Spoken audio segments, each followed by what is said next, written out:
Meus caríssimos irmãos, que nos abençoe o Senhor Jesus, que Ele nos conceda tranquilidade, harmonia, paz. Ó Deus, que sois o eterno pensamento, a vontade suprema, o movimento. Por excelência, a ação. Que sois o fulcro de onde jorra a vida, o ignoto ponto de partida de toda a criação. É a primeira estrofe do poema Deus, de autoria de Hernani Trindade Santana. E a forma com que o poeta organiza os seus pensamentos é extraordinária. O fulcro de onde jorra a vida, esse ponto de partida que está tão distante ainda do nosso entendimento, mas que todavia deslumbra o observador, porque nos leva a uma viagem extraordinária, tanto para o macro quanto para o microcosmos. E a cada passo que a ciência conduz o homem ao raciocínio, a logicar a respeito da criação, tanto mais se amplia a nossa visão a respeito desse Criador. E muitas vezes eu me pergunto, por que Kardec iniciou o Livro dos Espíritos exatamente com essa indagação, que é Deus? A resposta que alguns estudiosos afirmam que não foi do mundo espiritual, mas que foi da lavra do próprio codificador, sendo que isso não tem importância, tanto faz, que tenha sido dito pelos espíritos ou que tenha sido dito pelo codificador. Não muda absolutamente nada. A inteligência suprema, causa primária de todas as coisas. Essa resposta é lapidar, e ela fecha tudo o que poderíamos pensar a respeito do Criador.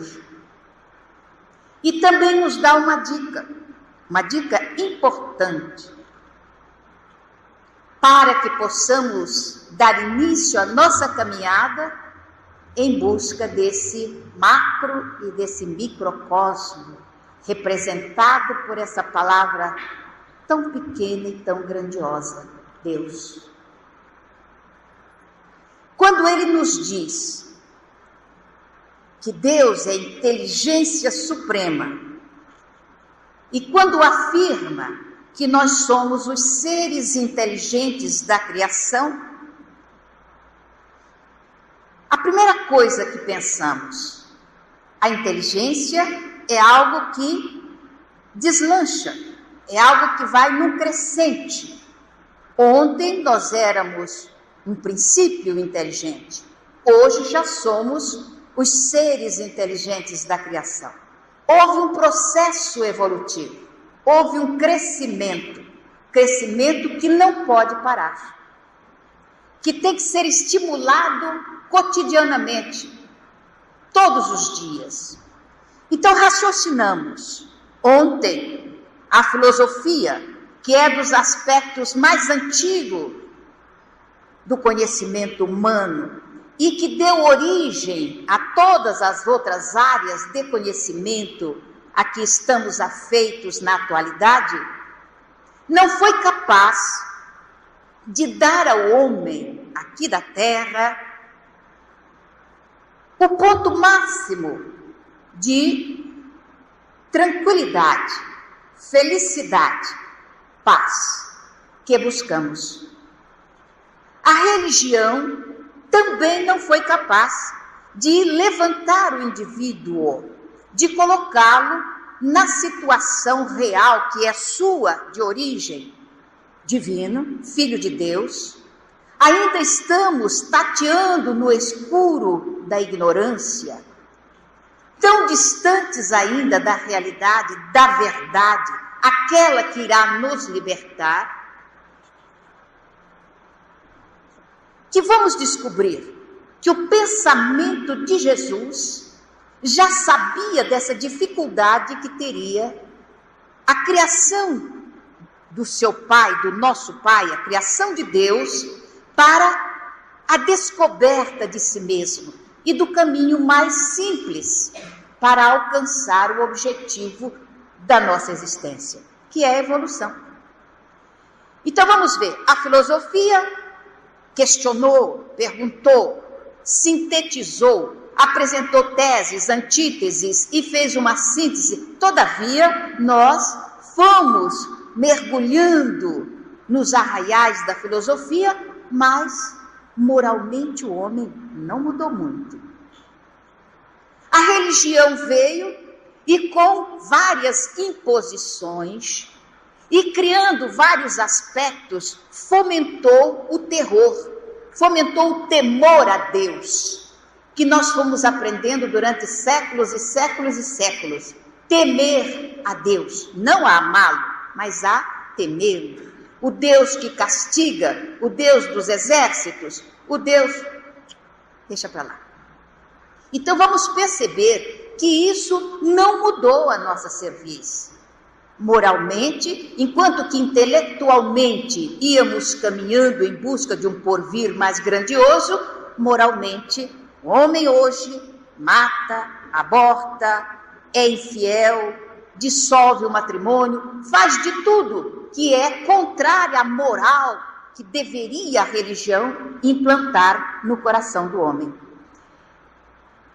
A visão do Senhor Jesus alcançou tudo isso que iria acontecer no futuro. Ouvimos há pouco as vozes lindas desse povo aí cantando.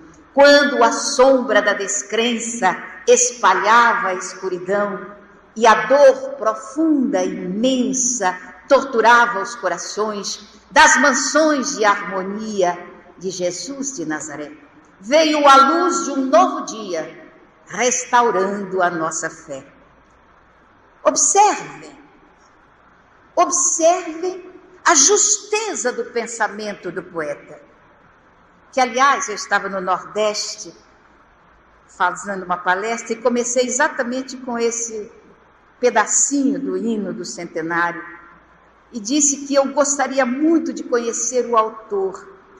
E qual não foi a minha surpresa quando depois um senhor em cadeira de rodas chegou e se apresentou como autor. Eu não resisti à emoção, sinceramente, porque ele sintetizou de uma forma tão brilhante aqueles 100 anos de convivência com o Livro dos Espíritos. E eu fiquei emocionada e tinha me esquecido do nome. Hoje, graças aos cantores aqui, eu pude resgatar essa falha minha. Me recordar do nome do autor desse hino, que realmente retratou com fidelidade. Então vamos observar que Jesus, antevendo numa pré-cognição extraordinária, ele antevê o futuro. E diz que pediria ao Pai uma demonstração de humildade. Ele poderia fazê-lo ele mesmo, mas ele demonstrando a humildade de coração e a submissão ao Criador. Eu pedirei ao Pai, e Ele vos enviará um novo Consolador. Aí ele usa um verbo que é de molde a nos fazer pensar, filosofar como filósofos espíritas que somos, que vos relembrará tudo que vos tenho dito. O verbo lembrar, todo mundo sabe. Eu me lembro, tu te lembras, eles se lembram, verbo reflexivo. Todavia, ele coloca um relembrar. Equivale a dizer que nós já teríamos esquecido o fulcro dos seus ensinamentos. E era necessário que fôssemos recordados daquilo que havia passado em nossa mente. E é exatamente o que faz o Livro dos Espíritos, o que faz a doutrina espírita.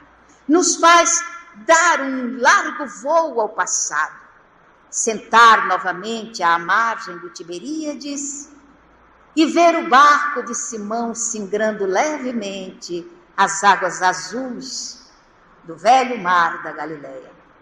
E ouvir de novo a voz do pegureiro divino, trazendo-nos as notícias límpidas, puras, do coração do Pai.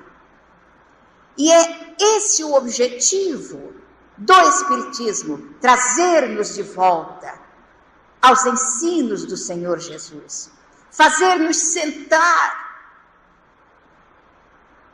nas encostas verdes do monte que circunda o Tiberíades, para ouvirmos de novo a voz de Jesus, para que Ele nos fale ao coração e a gente rememore aqueles ensinos que encheram a alma daquelas criaturas, os cristãos do passado, e fê-los abandonar tudo para levar a mensagem dúlcida do coração de Jesus.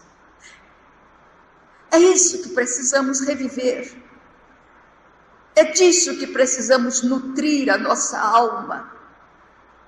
É isso que precisa fazer com que nos demos as mãos, gregos, troianos, ricos, pobres, letrados e iletrados, no mesmo anseio, no mesmo desejo. Recordando que no meio espírita não existe castas, não existe elites, ou não deveria existir.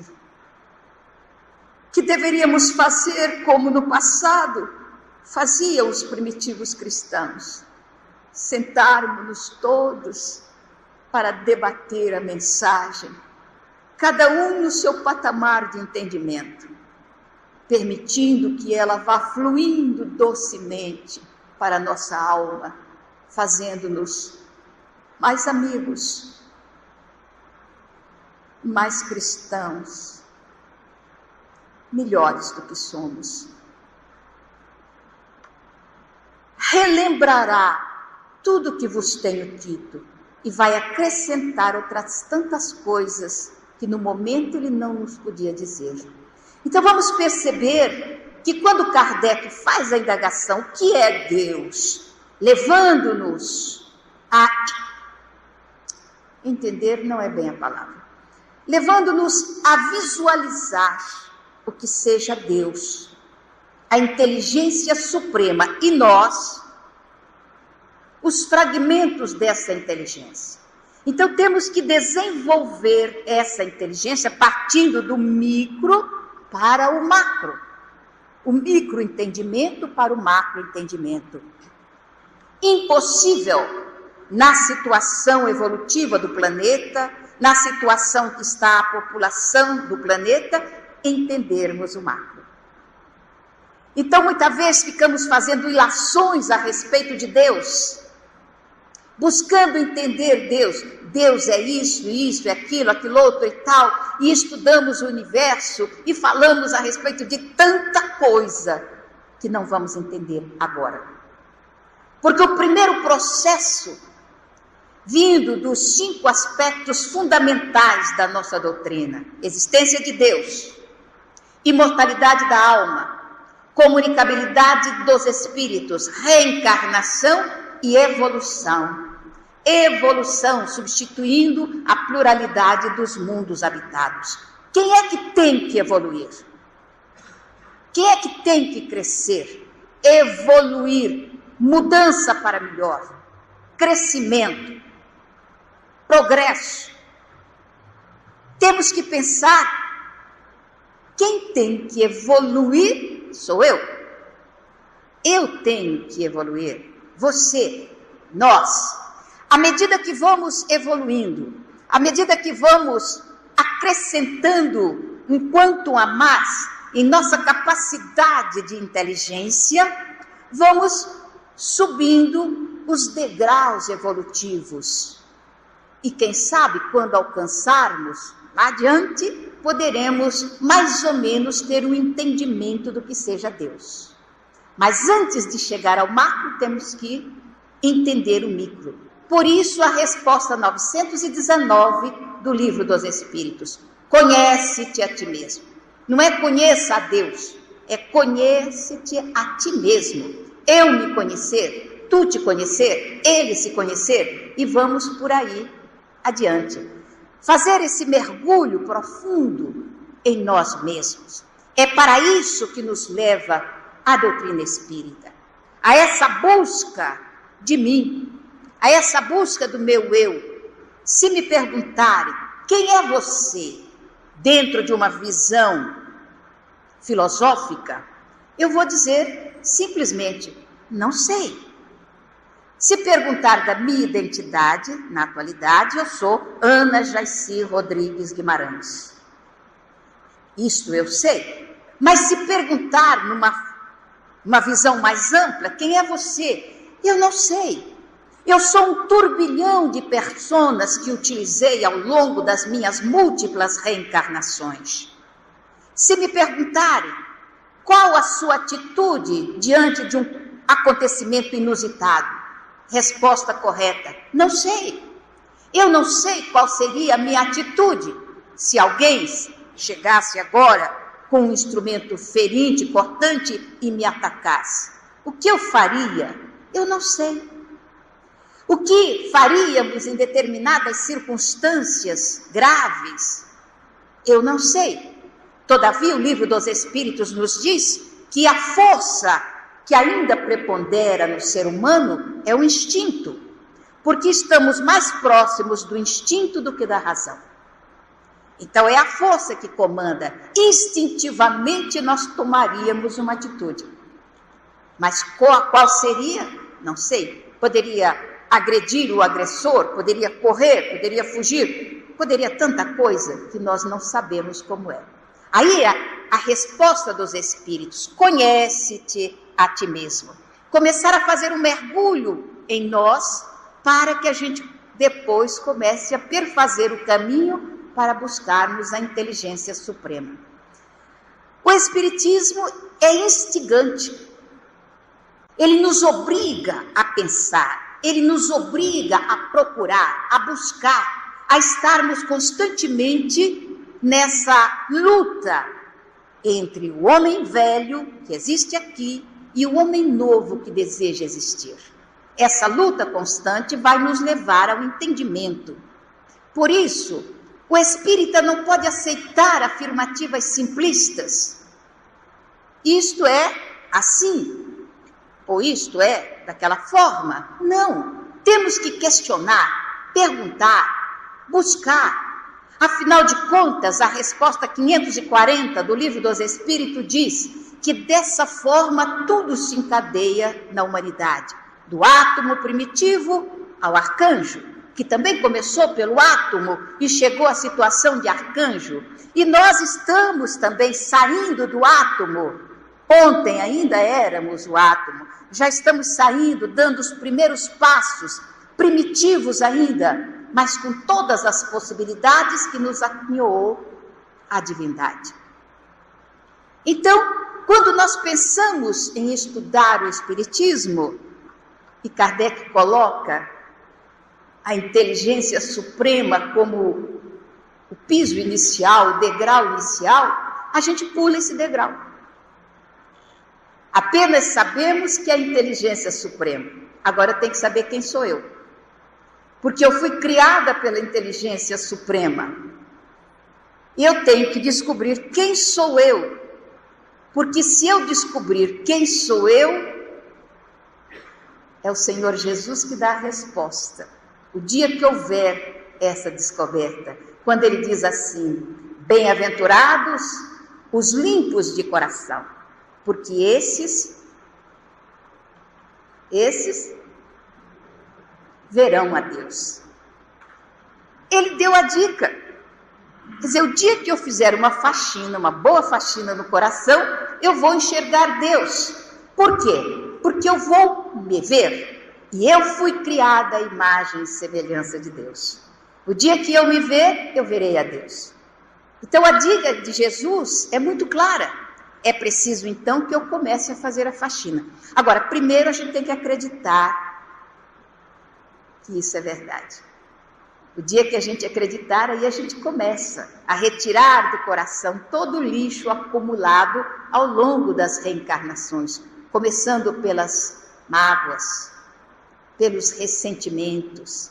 Se a gente pudesse abrir as comportas e ver quanto lixo está lá dentro, a gente ficaria assombrado, só que a gente não pode. Tem que usar o quê? A inteligência. A ciência diz que nós usamos perto de 8 a 10% da capacidade cerebral. Se é só isso, então é complicado. É muito pouco, porque ficam lá 92% ou 90% de capacidade que está adormecida, que precisamos estimular. Hoje, a neurociência começa a levantar o véu desses 90%, facultando-nos a oportunidade de um entendimento maior das questões que estão guardadas aqui dentro. A inveja, a mentira, a aflição, o sofrimento, as angústias, tudo isso a neurociência começa a desdobrar aos nossos olhos, descobrindo que não são apenas aspectos emocionais, mas são aspectos também cerebrais. Isso vai ser uma beleza, mas isso eu não entendo, quem entende é minha filha. Então nós vamos procurar nos ater àquilo que a gente entende.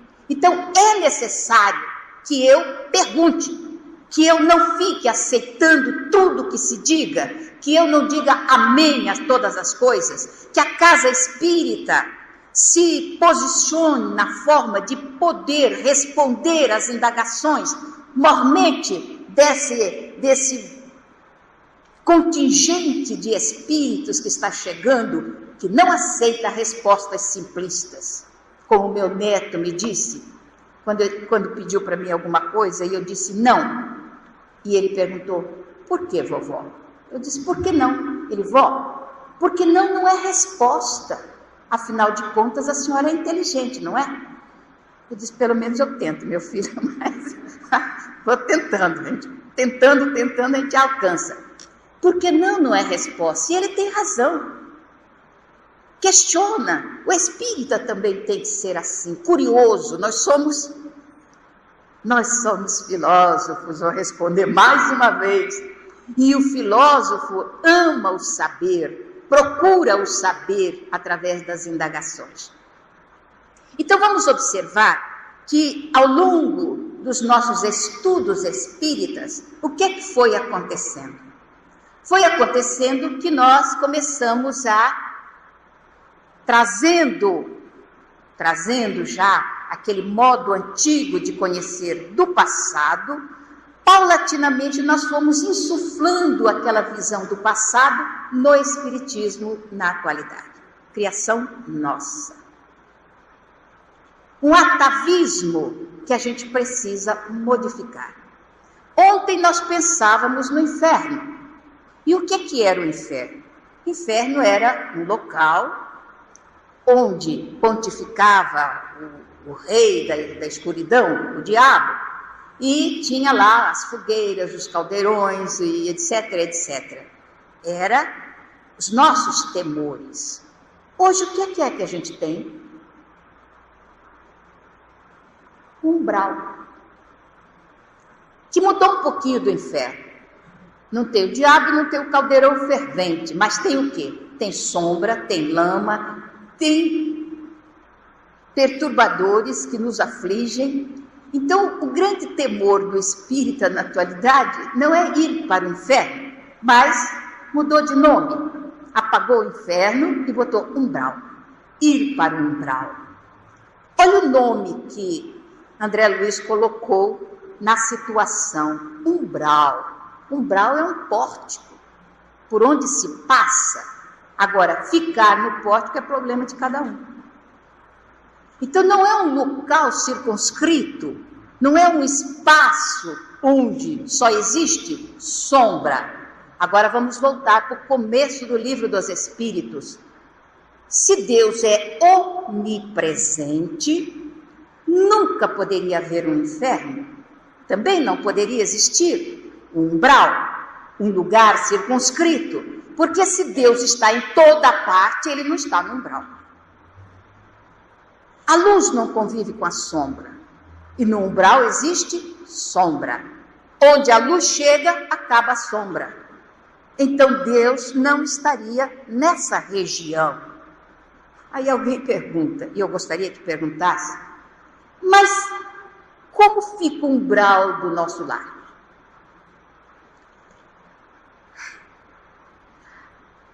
As revelações, elas não são feitas assim. De repente, está tudo revelado? Não. Revelar é algo paulatino. Então você pega uma ponta e levanta, e enxerga uma coisa. Aí dá mais uma puxadinha, você vê outra coisa. Mais outra, mais outra, mais outra, mais outra. E você vai paulatinamente revelando. Então nós estamos com André Luiz e com o Brau.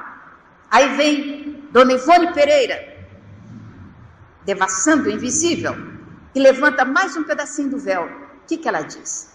Que ela chegou a uma determinada região, um local, e ali dentro de uma jaula estavam, agora esqueci se é 4 ou 3 espíritos, mas não importa a quantidade, podia até ser 10. Estavam ali alguns espíritos, e mais adiante, ali próximo, estava uma senhora cozinhando, fazendo lá um macarrão. E ela percebeu, Dona Ivone desdobrada, percebeu que aqueles espíritos estavam famintos, desesperadamente famintos. E aquela senhora estava preparando alimento. E ela foi perguntar, e ela disse que preparava os alimentos para eles, mas não adiantava. Então Dona Ivone foi, pegou o alimento e levou para aqueles espíritos que ali estavam. Desesperados, eles viram o alimento e foram em cima, famintos que estavam, para logo em seguida jogarem o alimento fora, desesperados. Então ela viu aquele alimento se transformar em vermes, se transformar em coisas desagradáveis que eles jogaram fora. Aí ela se indaga, o que é isso? E a explicação que é dada, eles carregam consigo o seu umbral, carregam consigo as razões que os fazem sofrer. Olha o véu se levantando. Aí você vai descobrir que carrega consigo o seu umbral. O meu umbral está comigo, o seu está contigo, e cada um fica com o seu. Só que existe uma lei na ciência exata que diz que o semelhante atrai o semelhante. Nós somos cercados por um clima, nós somos cercados por uma psicosfera que é individual, que é de cada um. Então existe um campo magnético em torno de nós. Esse campo pode estar perfeitamente umbralino, aqui onde eu estou, aí onde você está, cada um de nós carregando o nosso. Quando desencarnamos, levamos o nosso umbral, e aí é a hora que o semelhante atrai o semelhante. Então eu vou me juntando a outro umbralino, e a outro, e mais outro, e a gente forma um campo sombrio, um campo escuro, onde Deus está. Mas se Ele está, por que Ele não tira essa sombra? Porque Ele é infinitamente misericordioso. Ele não te dá nada de graça, porque você não ficaria feliz. Como o estudante que cola, apesar de passar de ano, a sua consciência sabe que ele foi desonesto. Ele não é feliz totalmente. A ciência hoje está demonstrando isso, que satisfação é uma coisa cerebral, não é uma coisa das emoções, é cerebral.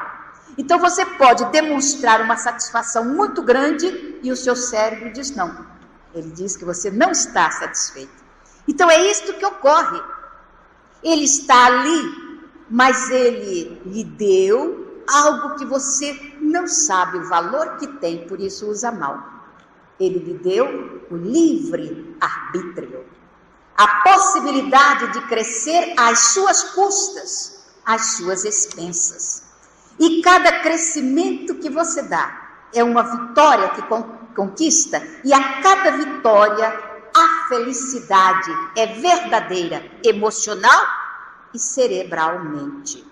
Então ele está ali olhando para nós, os umbralinos, e passando a mão na nossa cabeça dizendo: oh meu filho, acorda, desperta. Você ainda é tão ignorante, mas vai crescer, vai crescer. Ele está ali, nós criamos. Tanto é que quando eles jogam a rede para tirar aquelas pessoas que estão naquele despenhadeiro, naquele que criado por eles mesmos, porque não existe uma zona assim criada por Deus, joga a rede, muitos seguram e poucos saem. Olha Jesus dizendo no Evangelho: muitos serão chamados, poucos os escolhidos. Porque nós não somos escolhidos por alguém, é a gente que se escolhe. Eu vou segurar na rede com unhas e dentes e vou sair. Enquanto que os outros, eu tenho que me fugir desse inferno, e segura na rede e torna a cair. Porque o caso não é fugir do inferno, o caso é retirar de nós o inferno que criamos. É diferente, é o pensamento. E se nós começamos a insuflar isto na mente agora, enquanto estamos aqui, passaremos pelo umbral, passaremos pela porta, mas não teremos necessidade de permanecer ali, porque já não seremos atraídos pelos que ali estão. É uma coisa boa de pensar, ser filósofo espírita, raciocinar, porque facilita o quê? Facilita a sua caminhada aqui na Terra. Penas e recompensas. Nós já lemos o livro há 2000 anos, não sei quantas vezes. Adoro ler esse livro. Mas existe uma peculiaridade na minha cabeça. Eu gosto de ler, de ver o todo, mas eu me atenho às minúcias. Eu gosto de pegar os pedacinhos. E às vezes eu pego um pedacinho e fico tempos pensando naquilo, raciocinando, perguntando, pesquisando dentro da minha cabeça, para poder entender o que o pensamento filosófico do autor quis colocar naquilo. Então eu retirei de há 2000 anos uns pedacinhos e convido quem já leu que leia outra vez. Se já leu 30 vezes, 31 vezes. Se não leu, adquiram o livro, porque eu não vou contar a história toda, eu vou tirar os pedacinhos só. Mas para o entendimento, vamos pegar. Vamos pegar Jesus, afirmando que nunca nos deixaria órfãos. Ou seja, nós nunca ficaríamos mercê da caridade dos outros. Ele sempre nos daria uma forma, uma chance, um jeito de encontrarmos a paz, a tão sonhada paz, e naturalmente a felicidade também. Então, em todas as circunstâncias da vida, ninguém pode dizer que não teve a ajuda divina. Ela chega. O que nós precisamos é ter olhos de ver e mentalidade para entender. Então, ela chega na forma de um amigo que encontra conosco e conversa, um telefonema que vem, uma criança que fala, uma página que a gente pegue, qualquer coisa, de alguma forma, Deus responde às nossas intuições. O que a gente precisa é estar na situação de apreender tudo isso. Vamos ver se o computador não está perturbado. Antes de eu começar, eu gostaria de mostrar uma coisa.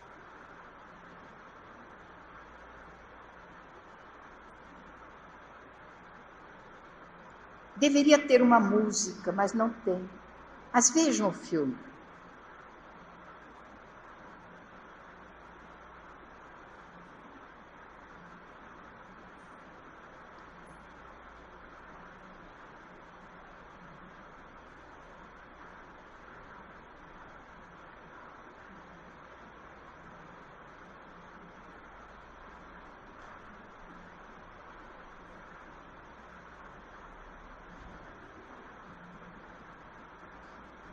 Ó Deus, que sois o eterno pensamento, a vontade suprema, o movimento, por excelência a ação, que sois o fulcro de onde jorra a vida, o ignoto ponto de partida de toda a criação. Então vamos perceber que em todas e qualquer circunstância, Deus nos auxilia. Há 2000 anos, narra a história de Emmanuel. Ele mesmo narra a sua história, numa vida vivida ao tempo do cristianismo primitivo. Quem era o senador? Era um homem bom, era um homem honesto, era um homem que se esforçava por caminhar na estrada do bem, da hombridade, do caráter. Quais os aspectos negativos do senador? O principal, aquele que, segundo o Evangelho, é o maior entrave à evolução do homem. Ele era profundamente orgulhoso. Orgulho e egoísmo, os maiores empecilhos à evolução do ser humano. Evangelho segundo o Espiritismo. O orgulho. Então, aquele homem, porque alguém pode perguntar, por que um homem tão mau, que a nossa visão seria de um homem mau, lendo en passant o livro, nós veríamos também en passant que ele foi muito mal, principalmente com a sua esposa, com a sua companheira. Será? Então vamos analisar. Nesse introito, quando ele tem um sonho, e ele narra esse sonho ao seu amigo Flamínio. No sonho, ele tem uma série de revelações e um estímulo para que ele aproveitasse a existência que ele estava vivendo no sentido de crescer, de aprender. Ora, para uma criatura cheia de maldade, cheia de defeitos, essa revelação não seria possível. Então, logo no início do livro, a demonstração de que ele já possuía valores morais, valores espirituais, que lhe deu a facilidade de entrar numa visão do seu passado para poder estruturar o seu presente e o seu futuro. Isso não é incomum. Acontece mais vezes do que nós imaginamos.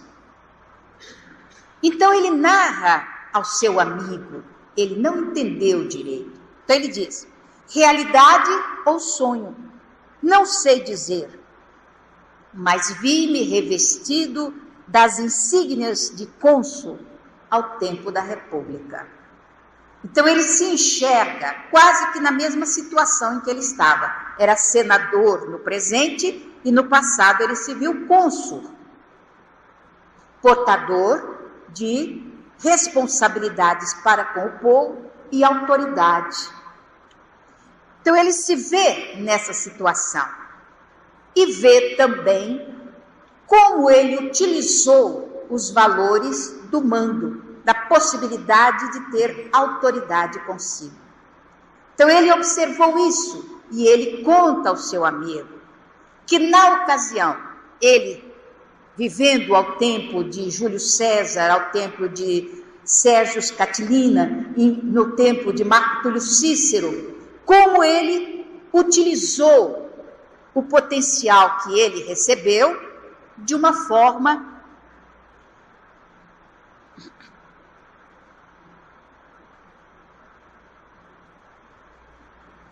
negativa. Agora vamos transferir essa informação. Então ele diz assim: é que me prevalecia da autoridade e do poder. Vamos nos colocar na posição do senador. Tem um ditado popular que diz assim: quer conhecer alguém? Coloque poder na sua mão. E a pessoa se revela. Isso a gente vê até no nosso movimento espírita. É tão interessante, porque um companheiro que trabalha, que serve, que, nossa, como se diz, palpa toda a obra, está sempre no trabalho, elege ele presidente do centro. De repente muda. Não que presidente do centro seja alguma coisa importante, o importante é o trabalhador, não é o título que ele tem, é o que ele faz, isso é importante. Evangelho de Jesus. Senhor, quem é o maior no reino dos céus? Resposta: aquele que serve mais. O presidente serve de menos, porque os outros trabalham e ele fiscaliza. Então, se coloca essa autoridade, complica a vida do servidor. É uma coisa interessante que acontece. A pessoa é um serviçal de uma organização, tudo bem, passa a ser chefe. Meu Deus, que complicação que vira. Então nós temos que pensar nisso quando a gente lê isto que Emmanuel coloca no seu romance. Não é chorar com Lívia, não é sofrer com os cristãos, não é nada disso. É olhar os pedacinhos, as minúcias, e pegar essas minúcias e colocar em nós. É que me prevalecia da autoridade e do poder. Para quê? Para fazer sofrer o próximo, para cobrar as minhas pretensas dívidas, para coisas negativas, ao invés de usar a autoridade e o poder para ajudar a levantar os que estão numa situação inferior. Uma ocasião, o Divaldo disse assim: o dia que eu ficar com muita raiva de alguém, que eu ficar muito zangado, eu vou rogar uma praga. Vai ser presidente de centro espírita. Naturalmente ele falou isso brincando, mas é uma coisa a se pensar. Não porque a presidência da casa espírita seja uma coisa ruim. O que é ruim é o que está aqui dentro. A vaidade, o orgulho, a prepotência, o personalismo, etc, etc, etc. Então ele diz: é que me prevalecia da autoridade e do poder. Palavras do senador. Então esse prevalecimento é que vai dar a ele a chance de uma renovação para sempre. Ou de uma perturbação demorada. Que as perturbações não são para sempre, são temporárias. Mas o tempo que demanda, somos nós que fazemos. Eu construo o meu inferninho e você constrói o seu. E é dessa forma que a gente vai caminhando. Até que o Espiritismo comece a entrar na mente. Então ele conta a Flamínio que era mais ou menos como um júri no mundo espiritual. E eles falaram a respeito do seu comportamento no passado e da chance que ele tinha no presente. E tem mais. Eles dizem nessa ocasião que ele receberia o auxílio de um espírito que retornaria às hostes da terra para ajudá-lo. E ele percebe, ele diz, no sonho, ele diz que essa criatura seria quem? nada mais, nada menos que Lívia, que acabou sendo um instrumento do seu afundamento dentro das malhas da vaidade, nas malhas do orgulho. Então isso é importante, a gente observar que à medida que você vai conquistando valores, você vai tendo mais chance de ser amparada pelo mundo espiritual. Porque não é o mundo espiritual que vem até nós, somos nós que vamos até ele. Cada passo que eu dou no sentido de minimizar os aspectos negativos do meu caráter, eu me aproximo mais das hostes espirituais, dos benfeitores espirituais. É um esforço pessoal, mas isso é bom. A ciência descobre agora que um dos motivos de maior encantamento, maior felicidade, maior contentamento do ser humano se chama superação. Não é quando ele supera o oponente, não é quando ele vence alguém, mas é quando ele vence a si mesmo. Quando ele consegue superar-se. Aí a gente vê aqueles atletas fazendo essa tentativa de autossuperação. Então você vê alguém dizendo assim, não, eu fiquei numa colocação mais baixa, mas eu já conquistei um segundo a mais do meu tempo.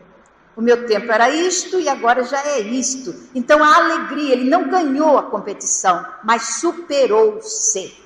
É este nosso. Então quando Kardec diz, reconhece-se o verdadeiro espírita por sua transformação moral e pelo esforço que faz para domar suas tendências negativas, a gente tem que raciocinar. Quem é esse espírita?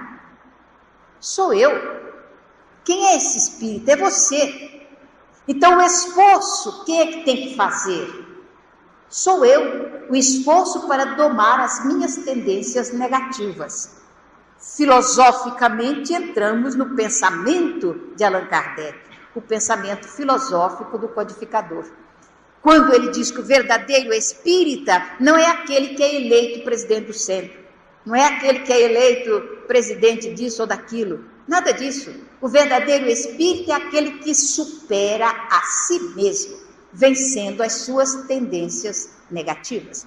Então, no caso, o senador conseguiu alcançar. Mas o que ocorre? No desenrolar da história, ele tem uma filha que é vítima da hanseníase.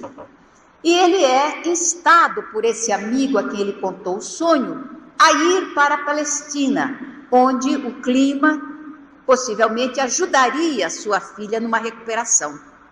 E ele vai como legado de César, autoridade máxima. E o conselho que ele recebe, seja duro com aqueles que ali estão. Afinal de contas, você é o representante de César.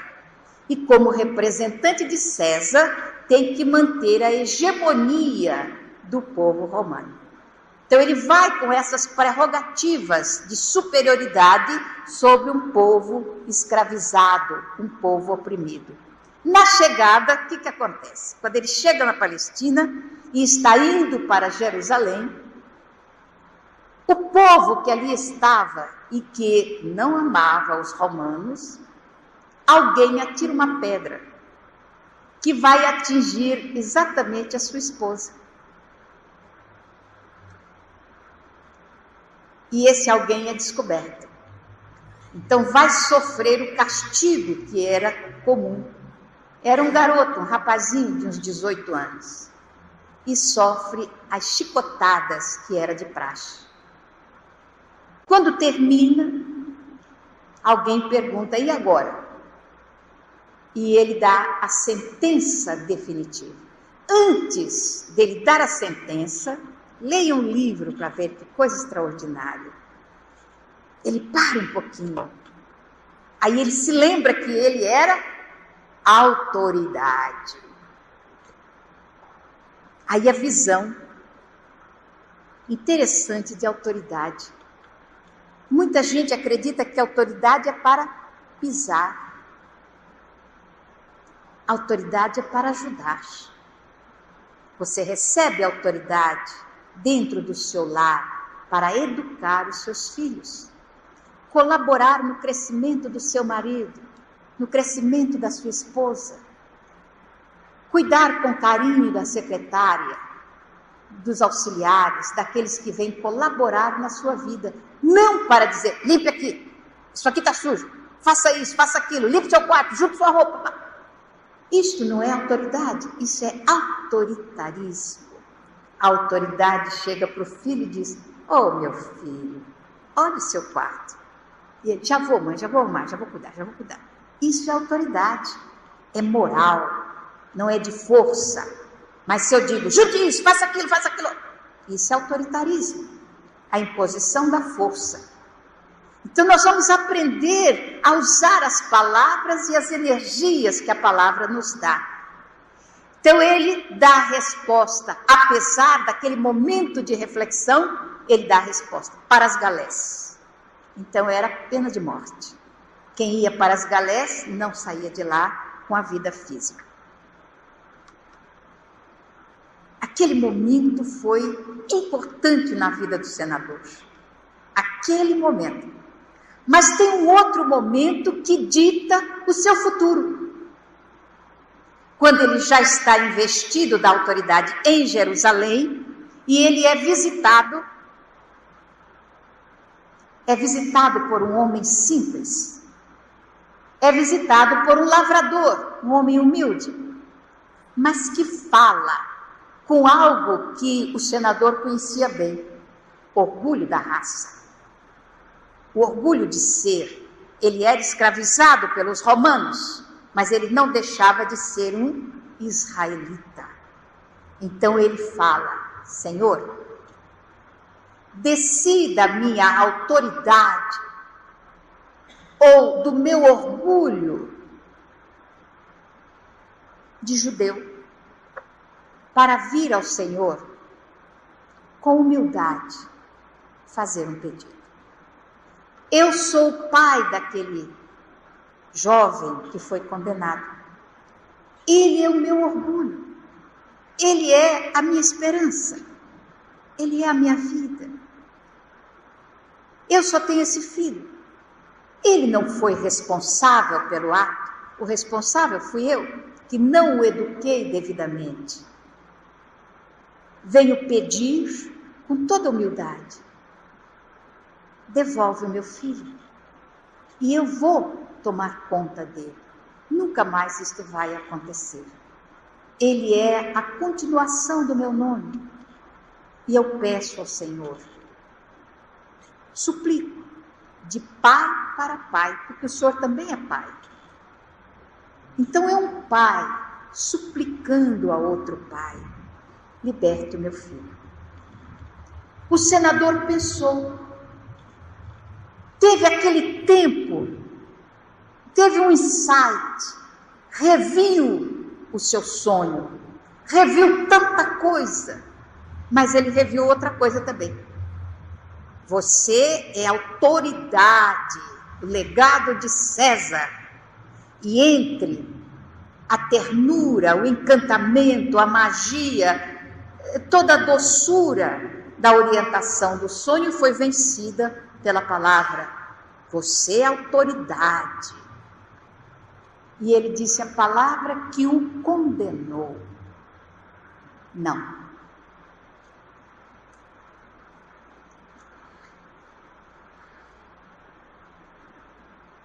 Nós ouvimos muito a assertiva, Deus castiga. Isso não é verdade. Nunca foi, em tempo algum. O juiz que nos julga, que é incorruptível, palavra desvalorizada na atualidade, mas esse juiz não se corrompe nunca, que é a consciência. É esse juiz que nos condena ou nos aplaude, que nos penaliza ou que nos oferece o troféu da vitória. É a ele que nós teremos que nos ater depois da desencarnação. a esse juiz. E esse juiz não é comprado por nada, porque ele é incorruptível. Todavia, ele se verga às conquistas morais que a criatura faz. Ele se dobra diante do esforço que faz a criatura para domar as suas tendências negativas. O esforço que faz para abandonar os vícios, a bebida, o fumo, o sexo, ou qualquer dos vícios que abastarda o ser humano. Ele se dobra, mesmo quando a gente, no esforço, a gente acaba falindo, mesmo assim ele compreende, porque ele não analisa o ato em si, ele analisa o fulcro desse ato, o pensamento, o esforço que se faz. Isso vai a julgamento. Fazemos um esforço, mas a gente não consegue, tomba. Ele compreende, analisa o esforço que foi feito. A queda a gente vai consertar mais adiante, mas o esforço vai somando. Então isso é que tem valor. Então quando ele usa, não teve música, não saiu. Quando ele diz a resposta àquele homem, não. A consciência disse para ele, que foi a lembrança do sonho, perdoa, perdoa. Mas o orgulho prevaleceu. Não. Olha o que diz o homem, respondendo aquele não. Acabais de comprar com a dureza do coração. Lembram dessa palavra? Está lá no Evangelho, segundo o Espiritismo também. É lícito dar-se a carta de divórcio por motivo de adultério? Sim, é lícito. Reticência. Mas isto acontece, está lá escrito, pela dureza dos vossos corações. Então eles dizem, acabais de comprar com a dureza do coração um inimigo eterno, implacável. Com os vossos poderes e prerrogativas, podeis me eliminar para sempre. Isso foi o pai do rapaz que respondeu. Então, toda a sequência das penas vividas pelo senador tiveram origem numa pequena palavra, 3 letrinhas. Não. Vamos lá, à pergunta 909 do Livro dos Espíritos. A pergunta é longa, não me lembro dela. Mas ela diz mais ou menos, pode o homem, com seu esforço, vencer as suas más inclinações? É mais ou menos isso. E a resposta dos Espíritos é grandiloquente. Ele diz sim. Quando todos nós dizemos não, dizemos que é difícil, os Espíritos dizem sim. E parece até que ele zomba da gente quando ele diz assim, com um esforço insignificante. Um esforço insignificante. Está lá no livro.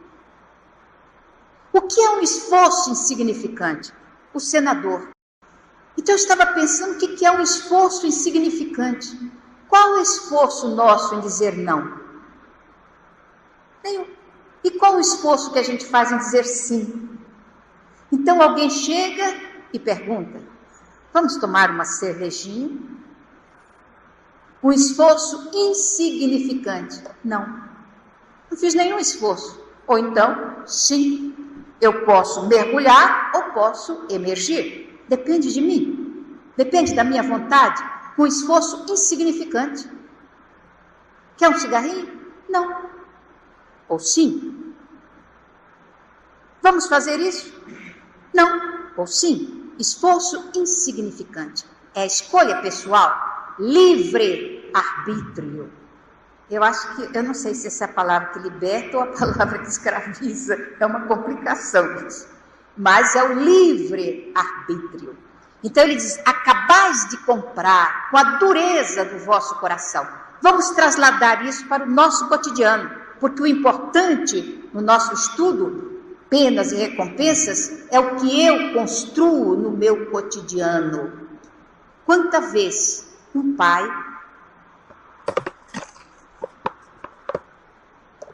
diz ao seu filho: imbecil, idiota, você é um retardado, você é um irracional, você é um animal.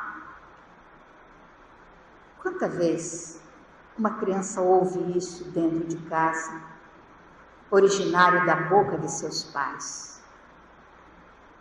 Você é um imprestável mesmo, não serve para nada. Quanta vez? Repete isso. 1, 2, 10, 20. E você vai ver crescer um adulto imprestável, que não sabe deslanchar, que não sabe encontrar o seu caminho. Aquela pessoa dependente. Aí essa criatura que você criou se casa e vai ouvir da sua esposa: você é realmente imprestável. Vá procurar um emprego, vá trabalhar, faça alguma coisa. Ele vai ouvir. Quer dizer, o imprestável que você criou. Mas tem uma coisa terrível chamada reencarnação. Aí você se casa com o imprestável.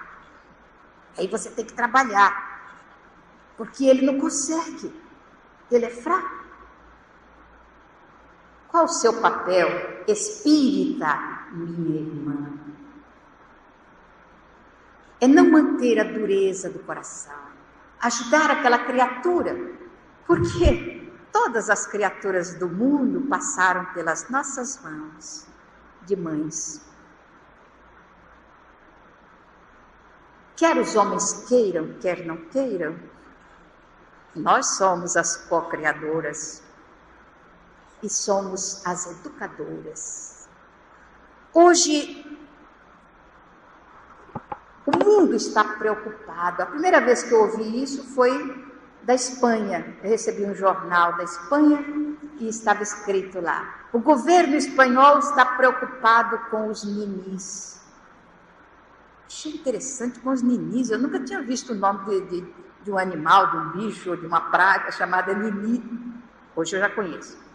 Agora, aqui no Brasil, o governo está preocupado com os nenéns. Bem interessante, ninis e nenéns é a mesma coisa. Só que em espanhol são aqueles que ni estudiam ni trabalham. E os nenéns são nem estudam nem trabalham. São os filhos que nós estamos criando na atualidade, que são os aficionados da faculdade.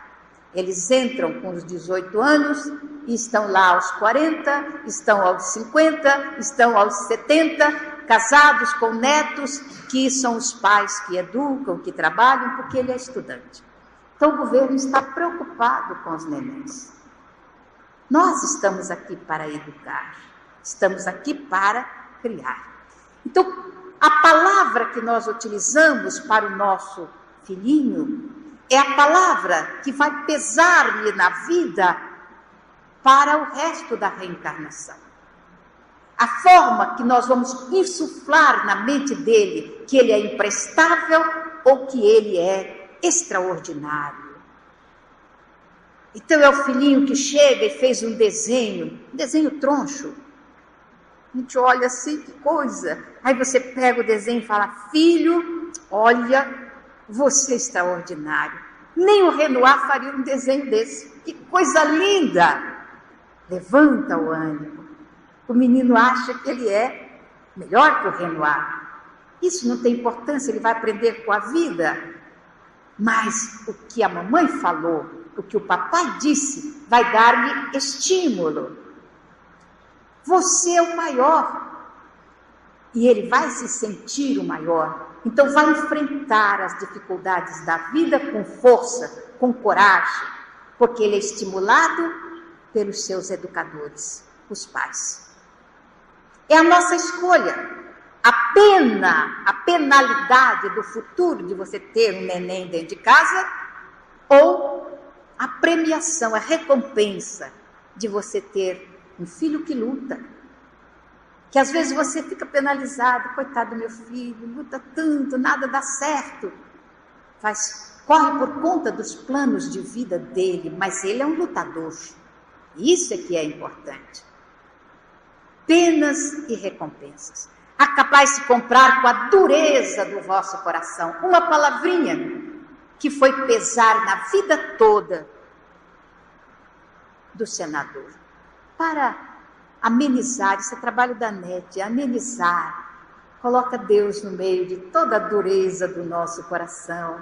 Para amolecer um pouquinho, para falar o quanto somos amados por Ele. Em meio aos sofrimentos que a vida muitas vezes nos premia, Ele coloca flores no nosso caminho. Aí o pai continua: plantaste agora uma árvore de espinhos, cujo fruto um dia amargará sem remédio o vosso coração duro e insensível. A sentença que ele recebe. Vamos pensar em nós. As mães que chegam na nossa casa para nos dizer: o meu filho é um dependente químico, meu filho se tornou um alcoólatra, meu filho é um marginal.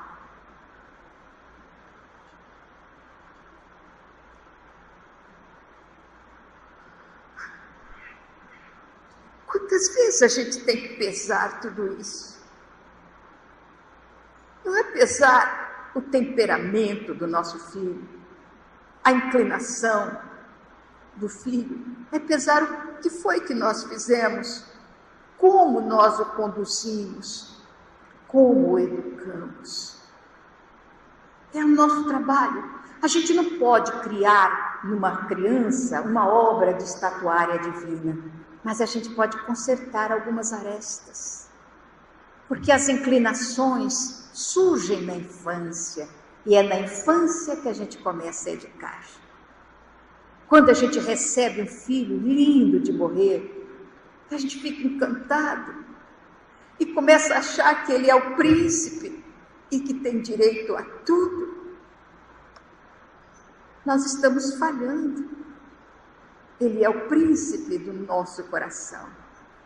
E tem o maior de todos os direitos, que é o direito de ser educado. Dizer não na hora certa. Dizer sim na hora equilibrada. Para nós construirmos o cidadão honesto e digno de amanhã. Mas se nós escondemos as suas falhas, escondemos principalmente as falhas de caráter. O filho não engana a sua mãe, mas a mãe se engana a si mesma. Então, quando descobrimos as falhas de caráter, começar a aparar essas arestas. A ética da alteridade não é conviver com as diferenças, é trabalhar no sentido de minimizar essas diferenças. Para não plantar uma árvore de espinhos que vai nos ferir mais adiante. E foi o que ocorreu. Vocês vão observar que toda a sequência do livro vai girar em torno dessa penalidade que a vida colocou nas mãos do senador, que ele poderia subtrair, mas ele não fez. Pelo contrário, ampliou. E foi o que amargurou a sua vida, exatamente como disse o pai do garoto, do jovem. E aí outra chance para acalmar um pouquinho a aspereza ou a dureza da nossa conversação. Não é uma coisa tão terrível assim, porque a gente pode modificar. Vamos fazer uma pequena pausa e os senhores poderão descansar um pouquinho, se aquecer, se desejarem. Daqui 10 minutinhos a gente retorna.